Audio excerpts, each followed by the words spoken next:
What's your I met a celebrity but didn't let on that I knew who they were story? This doesn't count because it's about my father-in-law and he legitimately didn't know who she was, but we were vacationing in Maine and spending a lot of time on the beach. My father-in-law would walk his dog early every one morning. He met this lady and they would meet up and walk their dogs together then go their separate ways. One morning I got up early to come with him, and to my surprise, we met up with Sigourney Weaver and went for a walk. I was 10 years old in 2002 when my mom took me to the Bronx Zoo for the first time. It was a rainy day, so we practically had the whole place to ourselves except for 3 British kids running around, chaperoned by a woman. My mom quickly befriended the woman, while I made like a kid and joined the horde, looking at spiders and scorpions and sharing in the awe and excitement of the animals. After about an hour, when we said our goodbyes, my mother told me that the kid, Daniel, who I had been hanging out with had played Harry Potter in the movie that came out last year. I had thought he looked familiar. I, almost literally, ran into Shaq at a small restaurant in LA. He was standing in the doorway. You know how some people are so tall you don't see them? So I'm exiting the doorway and say excuse me man and he stepped aside so I could leave. He is one large human being. I worked at a movie theater in Albuquerque at the time we were filming the first Avengers film. Captain America was about to come out. I remember because we had a huge standee of him in the lobby.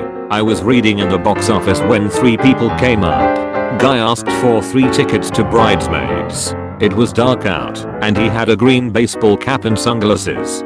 He paid with a credit card. Christopher Evans. I stared at the card after I swiped it, handed it back. I need you to sign the receipt. He did. And then he walked in. Met Elon Musk in a Tesla store in LA. Really wanted to meet him, but didn't want to be that guy. Decided I had a plan, so walked up to him and said, "Excuse me, do you work here?" He replied, "I mean yeah kind of." I say, "What can you tell me about the entertainment console of the Model S?" He says, "Let me see if I can find someone to help you." To which I say, "Now I'm just fucking with you." He laughed and shook my hand and walked off. One of my best friend's doppelganger is Ethan Hawke.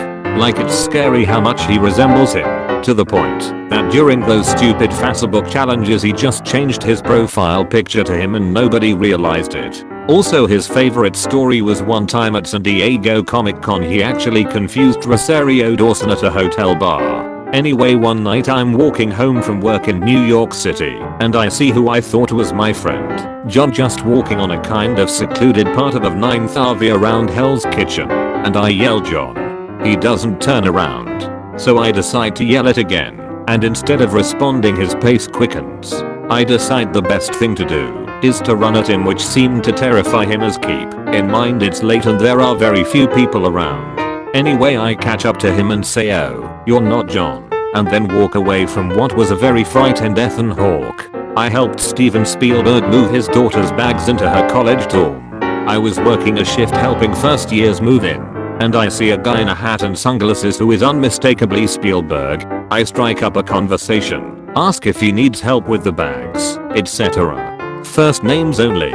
We're from CA. My wife, Kate, and I sent all our kids to East Coast schools though. Stuff like that.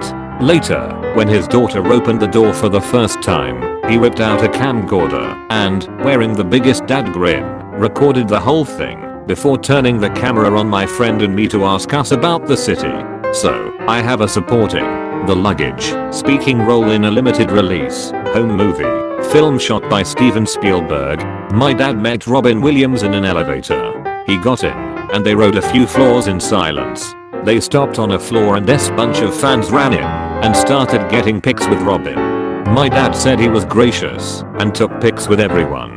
The doors closed and they rode a few more floors and my dad turned and said, "Does that ever get old?" And Robin smiled and said, "Nope, never." Then my dad got off on his floor and they nodded to one another and my dad went on with his day. My mom is a big sports fan. One time she was shopping at and saw a really large, fit looking man who she didn't immediately recognize but seemed familiar. She thought it must have been a professional football player or something. So she went up to the only other person in the shop, who was this smaller weird looking guy, and asked him if he knew who the athletic looking man was. The short guy looked at my mom and said that's my bodyguard. I'm Elton John. This happened yesterday. My wife took my son to the zoo, and he wanted to read every little plaque in the reptile area. My wife was distracted for a moment, so he asked the nearest stranger to read the plaque for him. My wife turned around to see Scarlett Johansson happily reading the info to him. Working cashier at a tiny candy store during a lull, and suddenly we're swarmed with black suits and shades.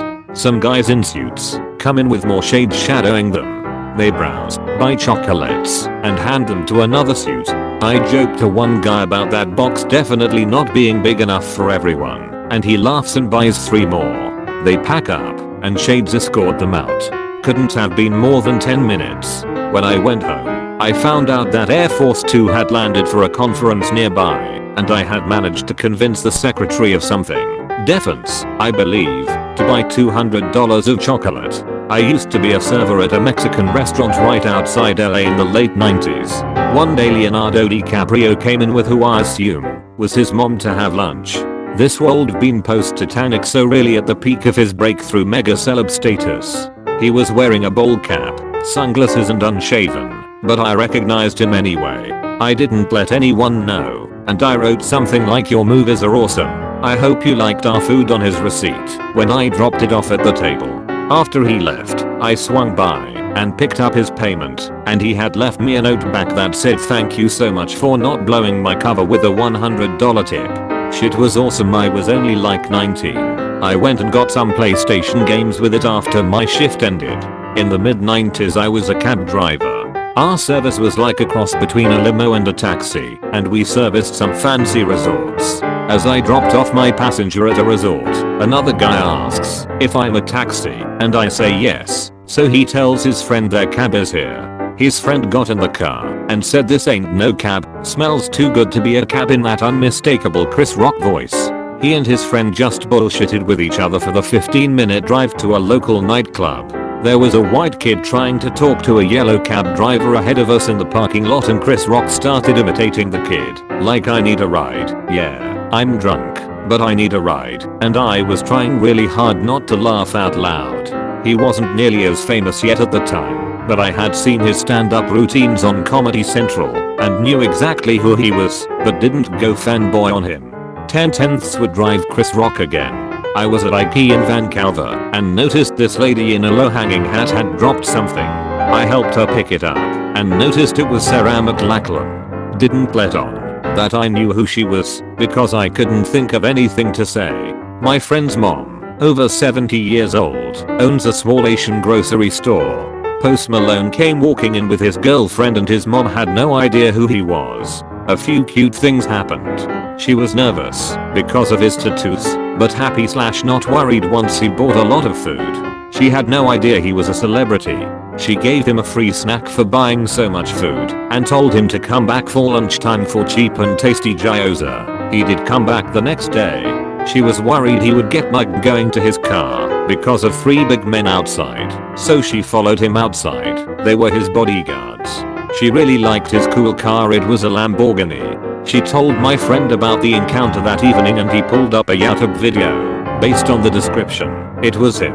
When Post Malone came back the next day for gyoza, she got a selfie with him. It's on my friend's phone, so I don't have the picture available right now. Whole thing is adorable with how innocent his mom is. Jared Leto.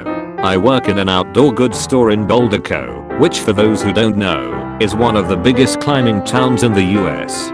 He came into the store to get some stuff as he's known to travel here and climb with other big pros, notably Alex Honnold, who is a buddy of his.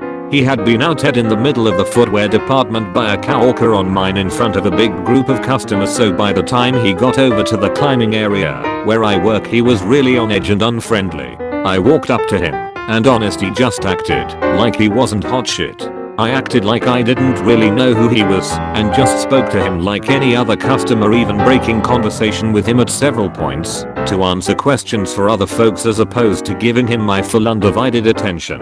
After about 5 minutes of that, he totally relaxed and his entire demeanor changed. He went from being somewhat rude and cold to being very chill, calling me bro etc, and I ended up walking around the store with him for like 25 to 30 minutes helping him shop. The only time I implied I knew who he was towards the end as I was ringing him up. He asked me to recommend some climbing spots close to town like the Flatirons. It was a beautiful Saturday, and I said to him that those places are great, but he'll get bombarded by people if he goes there, and I recommended some spots just outside of town instead. He sorta leaned in and thanked me for my discretion, and that was it. It seemed like he really just wanted to be treated like a normal guy. My cousin rode a ski lift with Jack Black in Vale. Just the two of them. Her husband and I were in the lift behind them, freaking out. When we got off the lift, they'd gone their separate ways. We made our way to her. She was like, wow, that guy on my lift was so nice. We were like, no shit, that was Jack Black. She was like the School of Rock guy. She was so embarrassed. She said she rambled on about living in Iowa for most of their conversation.